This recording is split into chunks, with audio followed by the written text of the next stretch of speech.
All right, what's up, everybody? Joe Service back here. We have a special podcast today. I have some guests with me. To my left, Kyle Kubat. On the other screen there is Tyler Goodrow. We wanted just to talk a bit today about our summer training camp that we have coming up.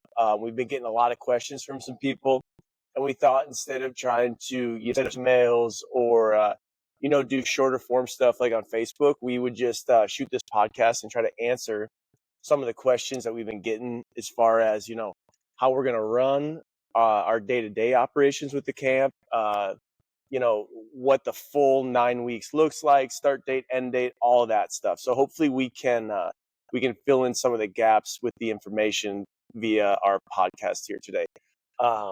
Before we kind of get into the nuts and bolts of everything, I just wanted to give Kyle and Tyler just a couple of seconds here to kind of give us a little bit of their background.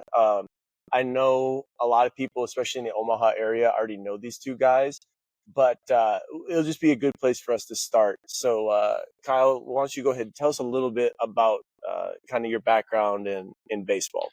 What's up, everyone? My name's Kyle Kubat. Born and raised here in Omaha. Went to Creighton Prep. Pitched at Nebraska. Unfortunately, this guy's team decided to sweep us. That's unfortunate. Go Jays. Go Big Red. No, went to Nebraska. Pitcher there for 4 years, and then got signed out of college to the Royals for 2 years and played 6 years in the White Sox system, all the way up to AAA. So a lot of experience, a lot of knowledge, a lot of connections at the highest level on my end. And what do you do in the off season, Kyle, in the wintertime now? Run my own pitching academy for ages, 10 and up, mostly at that kind of middle school, early high school level. What's it called? K-Train pitching. Perfect. Tyler, how about you? Yeah, no, thanks, Joe. Kyle, that was really good. Real quick though, Joe, I love the pronunciation of my last name. It's the closest to like the French pronunciation, so I appreciate that. Am I saying it wrong? No, it's all good. It's all good. It's like, oh my God. No, good. I'm glad. Yeah. No, Tyler Goodrow. Like Kyle, I went to Creighton Prep. Much older than him. I was a catcher. Played a little first base. DH'd a little bit, but was mainly a catcher. Ended up committing and going and spending my freshman fall at the University of Arkansas. The SEC it's a different beast. It's a different animal. Ended up transferring, went to a JUCO in Kansas. We made it to the JC World Series. After that, finished up my collegiate career at University of Cincinnati. And then post playing college, I went to I was invited down to spring training with the LA Dodgers in their minor league camp, caught bullpens, and after that had about a 5-year professional independent career. And then post playing, I've ran and operated what's kind of formed or morphed into what we call the Field General Academy for over 10 plus years now. And it's just kind of a high level daily training academy where we're focusing mainly on just obviously catchers. And then I am currently a assistant coach for the University of Nebraska Omaha, and both of your schools that you guys mentioned have beat us this year, so we're defeated, so to speak, the year. But no, I'm excited. We Nebraska only play us once because in the past UNO has put the wood to them, and then we got Creighton for the final game in a couple weeks here. It's Kids Day too down at the park. But no, I think this is awesome. Yes. Coming up here, what we have going on. I'm excited for year 2. I think year 1 was a little bit surprising in a lot of good ways, and I'm excited to again just build off of last year into this year and make it even better. Now, one of the other guys, Coach Bob Levac, isn't here with us today. They're ramping up for districts right now. But maybe, Ty, do you want to give like a couple quick words about Bob and kind of his background? I think you might know him best of all of us. So, like, if you want to just, give people a little bit of an idea of his resume and how well known and kind of well respected he is in. Yeah, absolutely. So, yeah, Coach Bob Labach, he is the head coach currently at Millard North High School. And he has really done a great job in just transforming that program in the last, few months of him being at the helm there. Prior to that, he was an assistant coach for many years under Steve Fry at Millard West, helping Millard West get over the hump of winning their first couple high school spring state championships. Bob is a very, very, very, very technical, well-known hitting instructor. Like everybody that I've been around that has been with Bob, has worked with Bob, just raves about just his knowledge behind the scenes that he does with a lot of his hitters. And you can tell by the offenses at the schools that he's coached at. Bob also runs and operates the JUCO route, which is started out as kind of interesting. It was a hashtag, right? It was his Twitter account.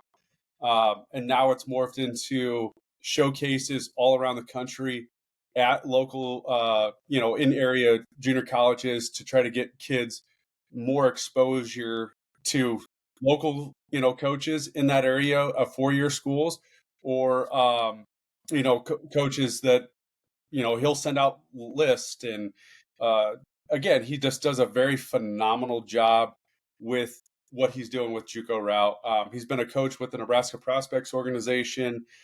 His son CJ played at a high level, played college baseball at a high level, so he is very, very well known. We're excited to again have him back this year. I'm excited for him and what he's doing at Millard North, and I think it's safe to say, right, that this year we're changing the venue from where it was at last year, Elkhorn High School, to Millard North, just with lot more resources, a little bit more centrally located for a lot of different people. We had kids coming from Bellevue last year, all over the place, pretty much.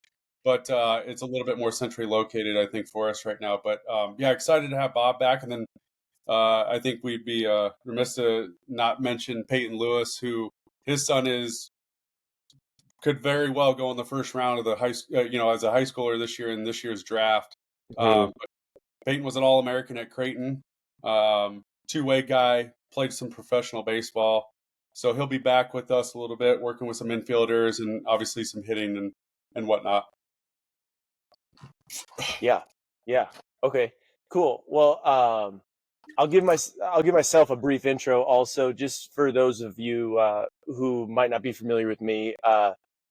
My name's Joe Service. I run Service Sports Performance here in Omaha. We've been doing it now. I was counting up the years. I think we're on year 14 now of operation, which is pretty wild to say. I am part of the clinic and maybe a little slightly different role than like Kyle and Tyler and Coach Labach and Coach Lewis, where a little more like supportive on like the day to day, I would say. But I'm out there every morning. Usually, what we do, and we can get into the kind of the structure here in a second, but 20 or 30 minutes of like speed, agility, power work / dynamic warm ups to get the guys ready for the camp. And then my involvement with the camp is just kind of running around, being a guy that can do a lot of different things. So a lot of the main kind of day-to-day instruction as far as baseball skills comes from the other 4 coaches that we've talked about.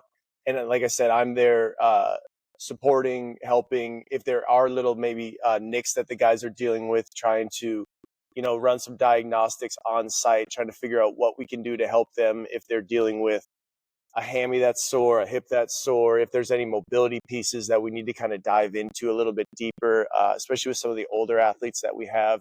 But as far as, like Service Sports Performance, we're here. We work with a ton of baseball guys in the area.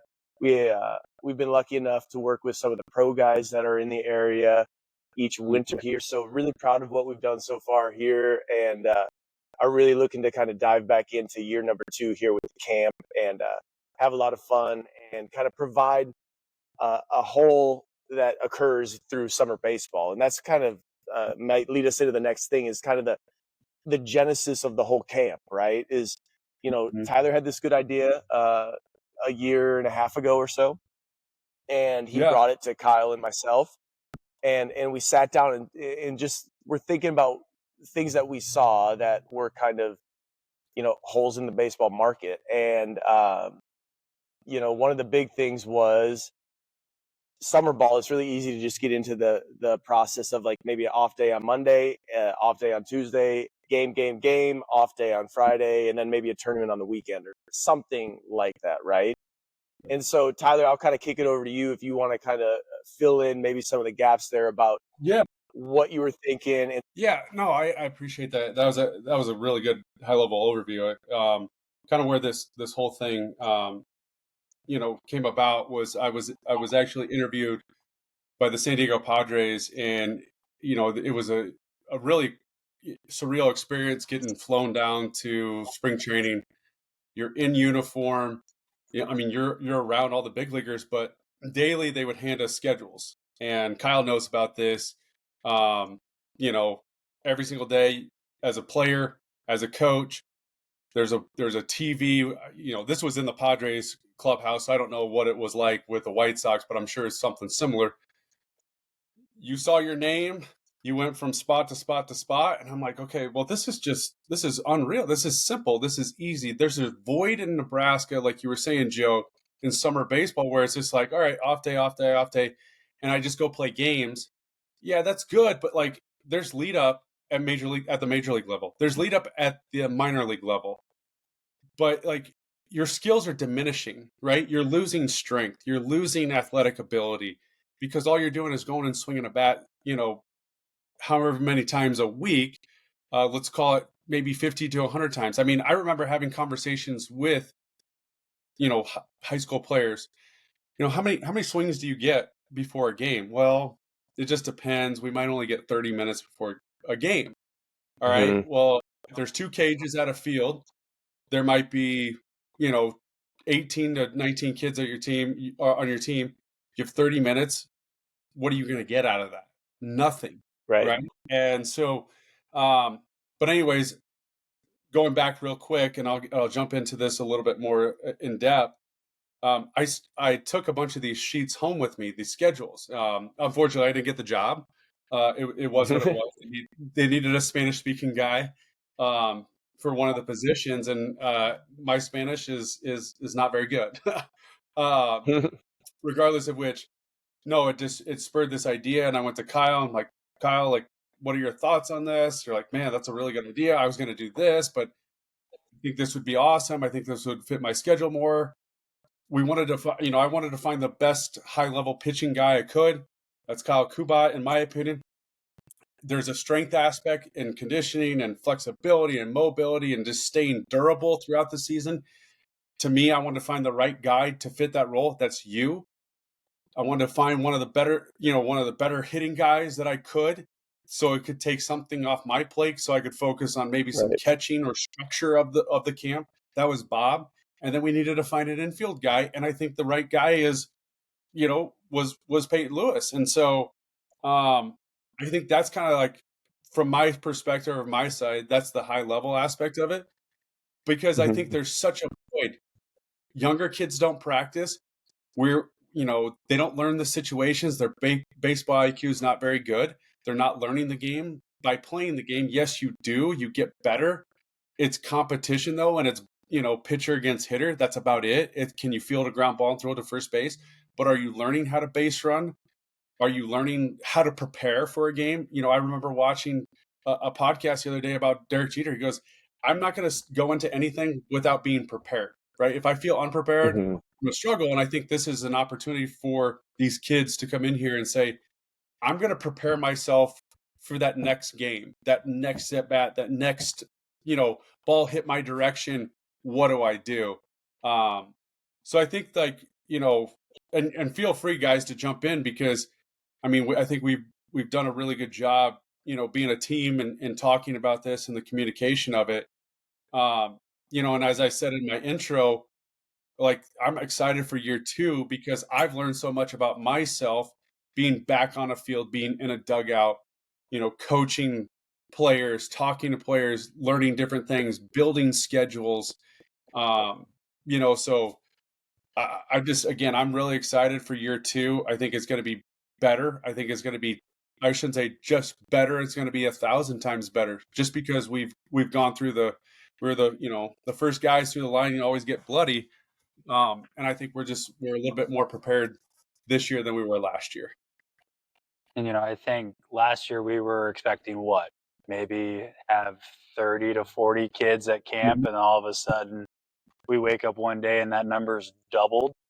So I think if we're being really honest, I think it was excitement, but also it may have been a little bit of a panic, just because we weren't expecting that big of a number within the first year. So I think there were times where we were a little, maybe over our head, but we figured it out. We got to the other side. And I think those things that we struggled with, and we got feedback from parents and kids about it, is the things that we're excited with the changes, and not so much changes, but just making it more precise and to the point and structured and good to go for this year.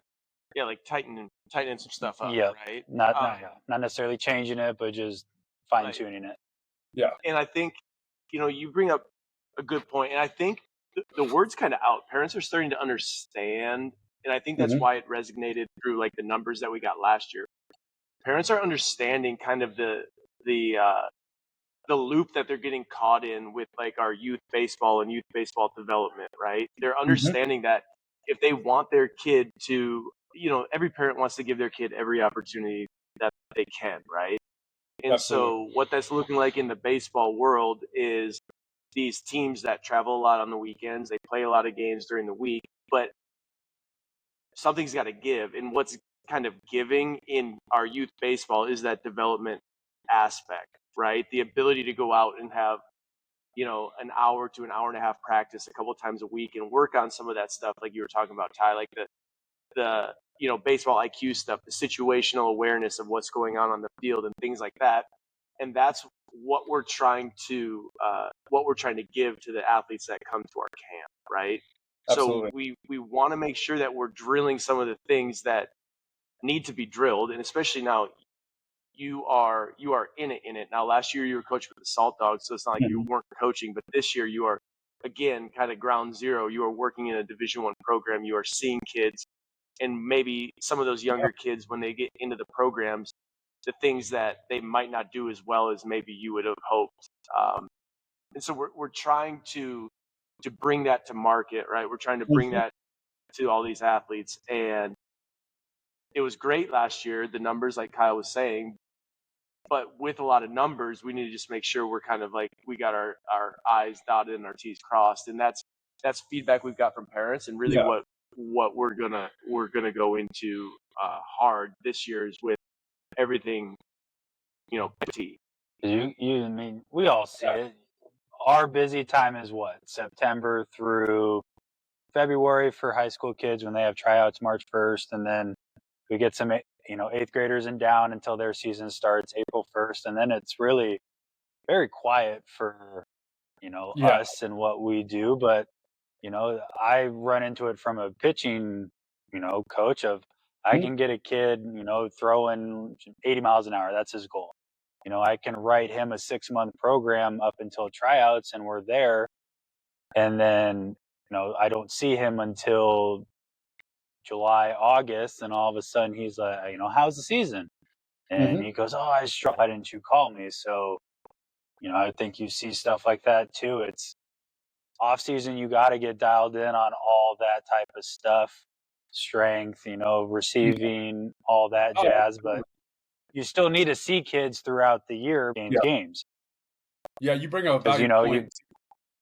Go ahead. Finish what you're saying. Well, in pro ball, games at 7, you got early hitting at 1. Infielders or outfielders need some extra ground balls at 1:30. Then they'll go hit in the cage at 2:30. BP starts at 3:30, and like these guys hit, they get 100, 150 swings for what, 7 swings a game. So it's something that it takes a lot of time and a lot of practice. Yeah, I wanted to jump in and say, because I totally 100% agree with you, and I know Joe's probably the same way, and it's a little bit different, I think, because for some reason, athletes, and I think we all went through this at some point in time in our lives. I know I did. I don't want to. I don't want to touch something that's not broken. You know what I mean? And I think we get a little Yeah. bit superstitious in the way we, like our development itself, where gosh, man, I'm swinging really good right now. So if I change just one little thing about my routine, like if I take 10 extra swings, that's going to totally mess me up. When in fact, it's just messing my mind up. Or it's like, nah, I'm not going to throw. And I think we could go down, and this conversation could be 3 hours long, and we could be Right. pointing fingers at coaches left and right. Like, for example, Kyle, you work with high school pitchers. I've worked with, high school catchers. I know I can count on one hand. I can actually just pull up one finger of one kid who, through his season last year, used to come on a regular basis and see me throughout the spring season. Like, we're talking about that kind of like our dead period, but it's their dead period, and they just, I don't want to do anything. Well, the spring season is such a sprint. That's when you should still hold on to it, because the summer season's so much longer. But I had one kid, and what is that kid doing right now? He was a senior last year in high school. He started and has been doing a phenomenal job as the backup for Joe, your dad's program.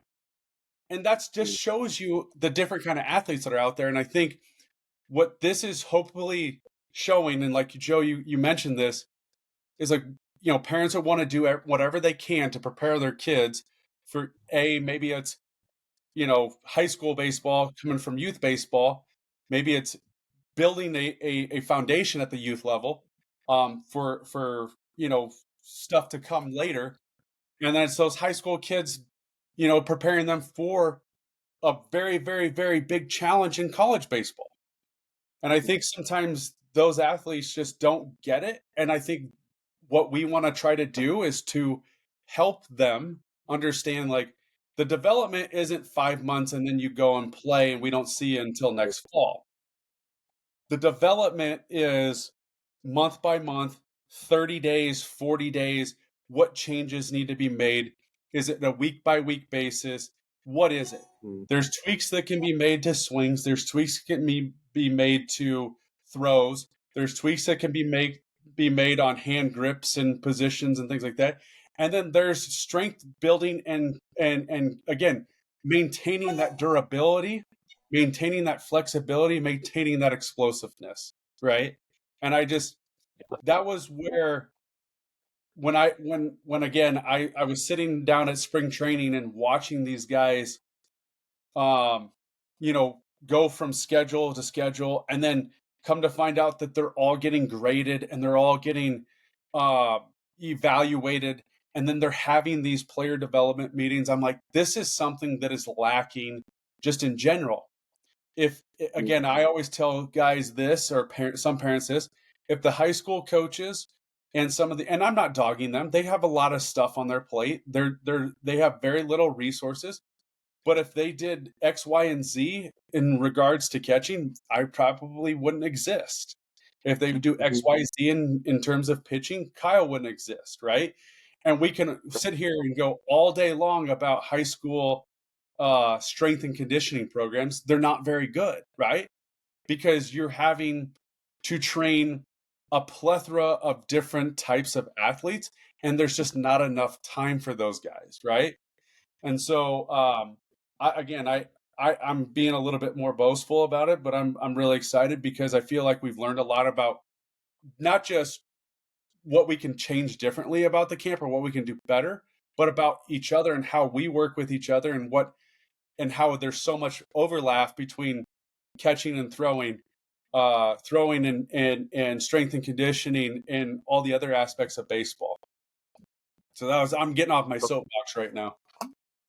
Okay, let's go to this. So that kind of brings us talking about like the genesis of the camp, talking about some of our kind of high level goals without getting too far in the nitty gritty, because like you said, we could talk for 3 hours about like exactly what we want to accomplish. But I know one of the big questions we get from parents in general, but really kind of, maybe I'll have Kyle field this one first, but the parents of the pitchers is, how do you guys go about making sure that you are controlling like pitches, right? So if we have a kid, maybe he's a 12-year-old, right? And they have a big tournament coming up on the weekend and he's one of their top pitchers. Like, how do we go about managing stress levels on these guys, managing pitch counts, making sure that they are gaining, progressing in their craft, in their skill, whatever that skill might be that they've kind of identified, while still managing to have them go out in between the lines and feel 100% confident, comfortable, body doesn't ache, they have energy, all of that stuff. So like I said, I know that's a question we get a lot from parents, kind of Yeah. how we juggle all that stuff. And so I'll let maybe Kyle jump out first here, and how you do your, like, how we've structured the pitching in the past and what that's going to look like going forward. So with like off-season pitching, obviously they're really not doing anything, so it's easier to, you know, map out each week, each month. Hey, you're going to throw a bullpen every Saturday. Your recovery days are Sunday, Monday. We might do some run and guns, some velo throws Tuesday, and you get some long toss and drill work in the next couple of days. And it just is, cyclical, just because you don't have anything going on in the off Mm-hmm. season. Once it becomes in season, it gets a little tricky. We gotta ask a lot of questions. When's the last time you threw? When's the next time you're gonna throw? How many pitches did you throw? How many innings? It's not that I could sit there and I can throw 40 pitches, in one sitting and be fairly decent the next day. If I do it 45 pitches, 15 pitches an inning, pitch 15, sit 5 minutes, pitch, sit, pitch, I'm going to be more sore, more tired, because it's that what we call up downs. Mm-hmm. It's the inning where it's the sitting, it's the re-ramping. It takes a toll on you. So if a kid comes and says, "Hey, I threw, 5 innings on Saturday," he's probably not going to throw a bullpen on a Monday, because I'm going to give him an extra day's rest Monday at camp, and he's going to throw a bullpen on Tuesday. Now, also, if he says, "Hey, I'm going to be pitching on Thursday," that bullpen with us at camp might be, 12 to 15 pitches. And it's going to be pretty precise with, hey, this past Saturday, what wasn't working? Well, kids will go, well, my fastball was good, my changeup was good, and it was just my curveball was a little off. So we mainly focus with that curveball. We'll stick with the fastball. That's because that's always going to be important. Then we make sure we hammer out whatever specifics he wants to work on that bullpen, and it's going to be really quick. Now, if a kid throws Friday, he has a couple weeks or a couple days rest. Saturday, Sunday, he can throw a longer bullpen on a Monday, and then he can be ready for that previous weekend. So it's a lot of just flying out, at the seat of your pants of a lot of these factors, a lot of these questions that I have to ask. Also, these kids play other positions. So if a kid's going to pitch and then play shortstop, all those throws take into effect compared to a pitcher and maybe an outfielder who isn't going to be throwing as much. So being able to structure that, kind of off the top of my head, and, on, the day of or kind of the night before, it gets challenging, but it's pretty easy to figure out based on when they threw last, when they're going to throw next, and kind of just a small thing they need to work on. Now, we're not going to work on everything in 25 pitches, nor am I going to have a kid throw a 40 pitch bullpen in season.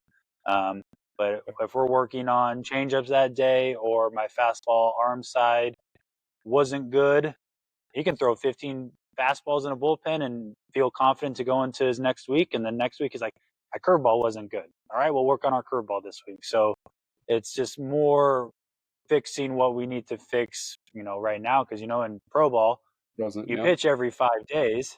So I'm throwing on a Monday and I got a bullpen on a Wednesday. Sometimes those bullpens turn into 8 pitches and I'm good to go. Especially when you get into those, August, September games, you're tired from a long season. So you're just trying to get up there, making sure everything's good. And there's sometimes where kids are like, you know what? My bullpen or my game was really good. My bullpen's going to be 2 fastballs, 2 changeups, 2 curveballs, 2 fastballs. And then they're like, I'm done.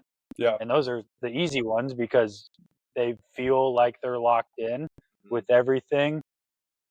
They get in, they get out, and then we just continue to move on, and we don't put any extra pressure or added throws to them during the season because obviously summer camp is there for them to get better, but at the same time, it's making sure that they're still able to be on the field, playing and producing. So that's a lot from the pitching standpoint.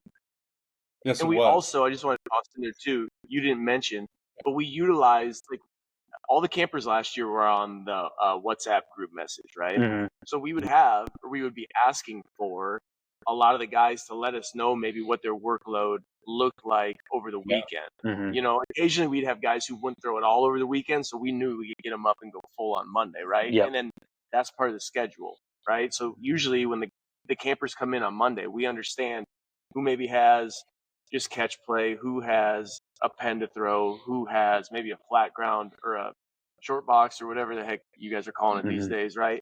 And then Ty, on your end, you're making sure that they have the proper kind of age level and ability level catcher ready for them, right? So I don't think last year we utilized the 9 pocket at all, right? It was everything that the pitchers were doing was to a live guy.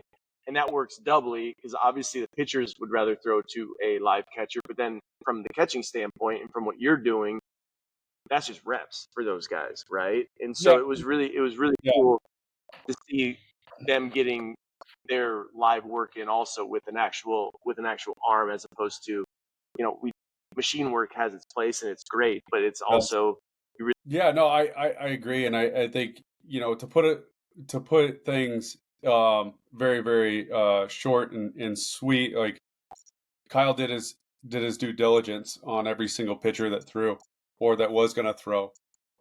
If we sensed any soreness, they didn't throw, right? And then you were kind of there to back us up, Joe, where you were asking the right questions. I mean, you know the body better than both Kyle and I know the body. From the catching standpoint, it was very simple, sweet. Like it was get some reps in, but your reps are going to be in the pen. Today, catching bullpens, we'd make sure that guys were able to throw on the field. But I think that's something that gets lost in training and development over the course of a season. We had practice today, and our guys threw on the field. We hadn't thrown on the field for a while. Hitting. Everybody, I think one of the questions we could probably go into hitting. People are like, "Well, they used a machine a lot." Well, yeah, we use a machine a lot. We're a Division I college program, right? We use a machine every single day. We hit. Now, Guys use machines. What's that? Pro guys use machines. We do live arm action stuff. We wanted to make it to where it wasn't too overwhelming, where the guy was going to walk out or the guys were going to walk out feeling defeated in a training camp, right? Yeah, we need to make it competitive. Yeah, we need to make it fun. Yes, we got to make it to where it's they're getting the work that they personally needed. I think that's something that's going to change this year, right? Where we're going to do a little bit more individualized. We're going to do, weekly kind of updates in regards to maybe what player evals are looking like for that individual player. Mm-hmm. So they're not, at the end there, they're not like, okay, what is it that I need to work on? They will know week by week. I think it's going to be really important for us. I think one thing we want to mention too, and Kyle, this is your tool, this is your instrument, but the use of TrackMan this year, right? Using TrackMan. We're going to have a bunch of pitching machines out there. Joe, you use a lot of different tools, that you'll bring from your facility. Bob will bring some of his stuff. We have so many different training tools. There's not going to be a lack of training in that regard.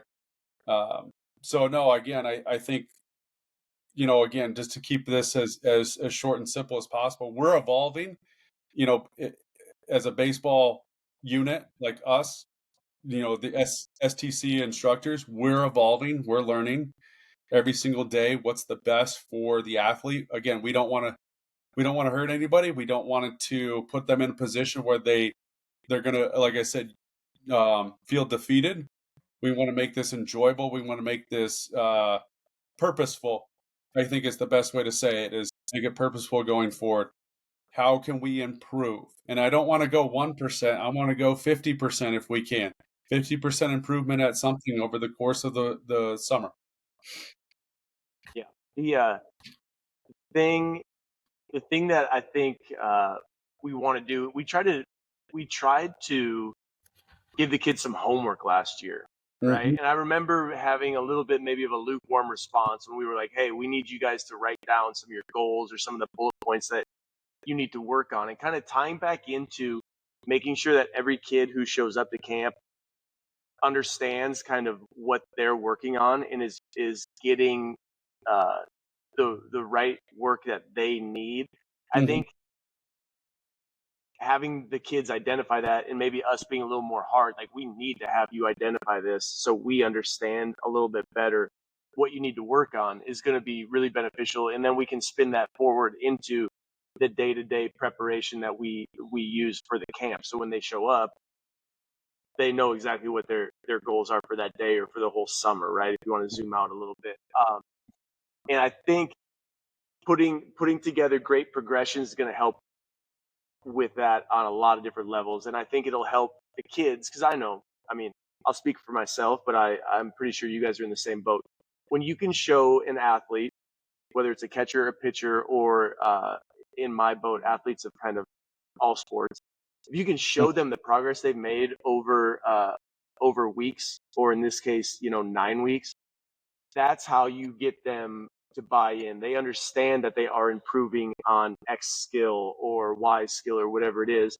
And that's how we get that kind of attention snapped into place every time they walk through the gates at the field, right? And Yep. and just showing them that, hey, remember week 1 we were just doing this, and now we've built off of that, and it's week 6, and you're able to do that skill that we taught you, but now it's more complex, whether it's a double play turn, footwork, or you working with throws the second or throws the third, fielding a bunt, Kyle with a certain pitch, or a technique that he's drilling down upon with them.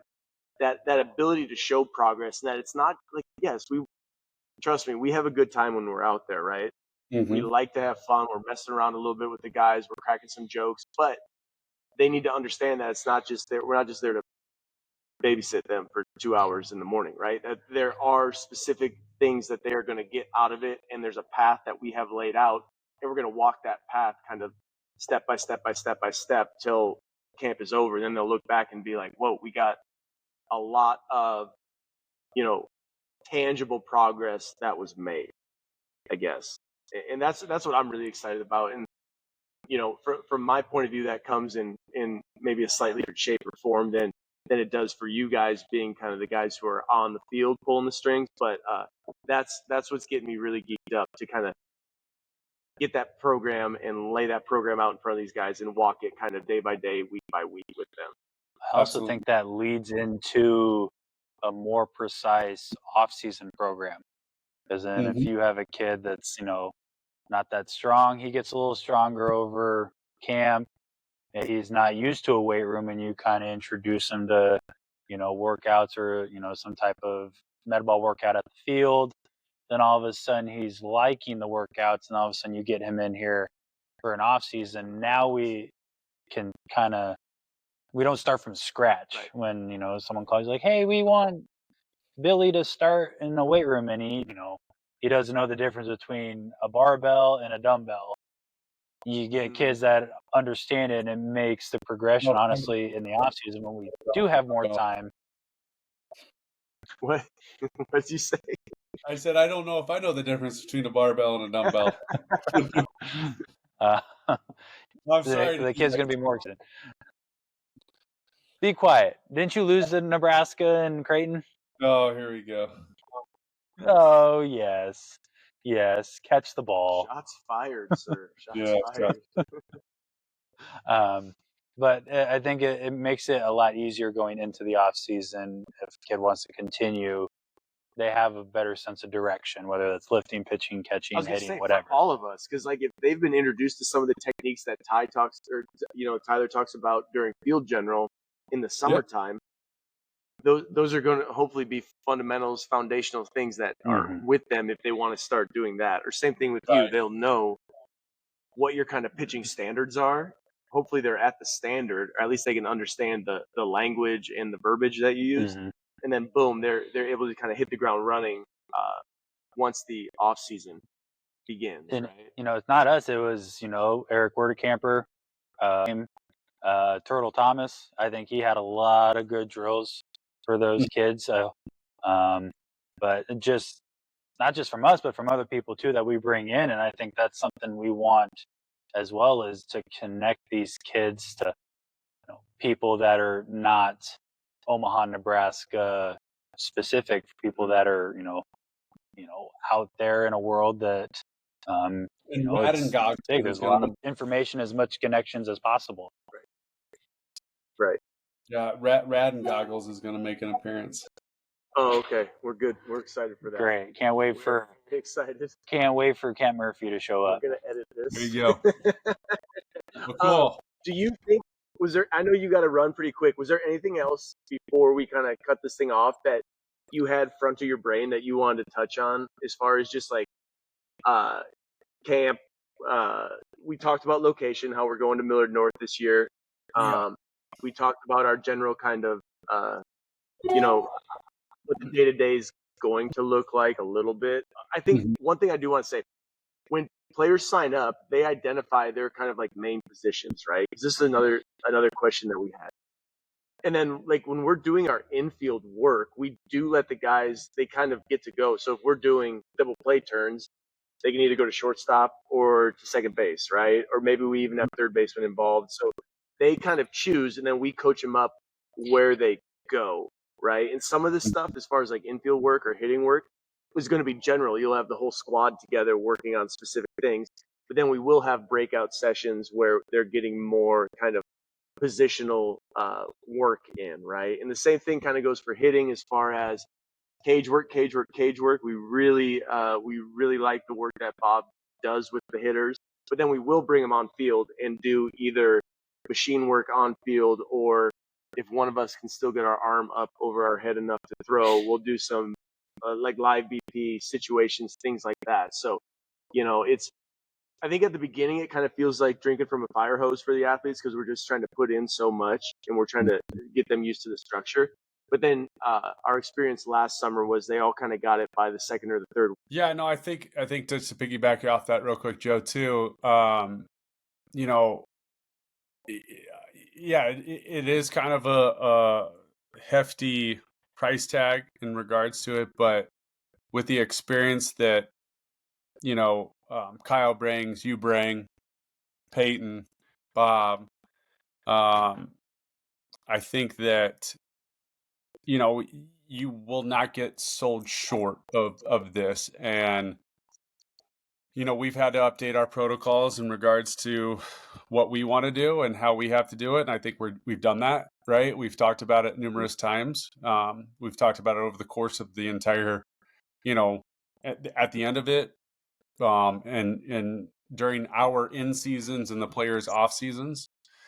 And I think too, if we can sense too, I think all of us have coached athletes long enough to realize when it's not going to be their A day, and they're not going to be on their top. So we have, and we're not going to force anybody into a position, meaning a scenario or where they're just not feeling 100%. We want, because I think that's when you start to lose the player. That's when you start to lose the athletes a little bit. So we're going to keep it fresh. We're going to keep it, we're going to keep it authentic and honest. And I think too that what we'll bring is a different type of an experience, right? And I wanted to say this at the beginning. Most every camp I remember going to, it's a 2-day camp, and I've been involved in camps post, playing, right? Teaching and what do you get out of it? You don't get much. Like you said, you're drinking out of a fire hose a little bit. But I think with ours, if you stick with it, you're going to see a progression in just your own development, and it'll really cultivate at the end of the summer for you. So that's the last thing I have to say. Cool. That's a good closing. You got anything before we wrap it? No, I think you touched base on. I think we wanted to make it a couple months. We didn't want to do it once or twice a month because you're not going to get anything out of that as a player. We want to make it longer, which, on the flip side, it can drag on. It gets boring. And, our 4th of July, games was fun last year. I think we're going to do that again. That was fun. Maybe make it, a little different, but still, I think it was week 5-ish, so halfway through the camp. So I think that was a good kind of reset. And then I know August kind of dragged a little bit, hence why we shortened it a week, and it's just going to be June and July. But I think just making sure that it's just not the same thing every week. It is for the most part, but you can't, do something completely different. But the 4th of July, warm ups instead of, running sprint lines, we played ultimate football. Just doing a lot of, different things to keep them engaged. And I get it's tough. I think we also, Mark is kind of that tipping point of we got you to where I just want to go home and take a nap. So just making sure everything is, like you said, dot your I's, cross your T's, and making sure we're in, we're out, we're getting our work in, and we're having a good time at the same time. Perfect. Cool. Well, I'll kind of leave it on that. We'll put this video up. Oh, and shirts this year. This is the design we are tentatively going with right now. It kind of plays off of our Nebraska roots here, and is a little bit of an update off of last year, a little bit, but should be getting shirts in this year for all the guys. So remember when you sign up to put your shirt size in, and yeah, we'll put this out on YouTube. We'll clip it up and maybe put it on some of our social medias as well. If you are not following us on Facebook, Summer Training Camp Omaha is where we do a lot of our kind of informational dumps. So check us out on Facebook, and you'll get all the dates, you'll get the times, and then feel free to reach out either via Facebook or our contact information is pretty easy to find on the internet. And we would love to answer some questions for you and get you signed up for the camp this summer. Okay. Cool. Tyler, thanks for joining.